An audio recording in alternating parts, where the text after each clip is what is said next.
High বন্ধুরা, তোমরা কেমন আছো? আশা করি তোমরা খুব ভালো আছো। আমার এই ভিডিওগুলো আপনারা দেখছো, কিন্তু লাইক, কমেন্ট, শেয়ার সবই করছো, কিন্তু সাবস্ক্রাইব করছো না। সাবস্ক্রাইব না করলে আমি লাইভ খেলা দেখাবো কী করে?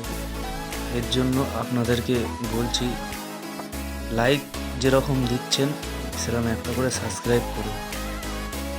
আবারও বলছি, প্লিজ একটা করে সাবস্ক্রাইব করুন।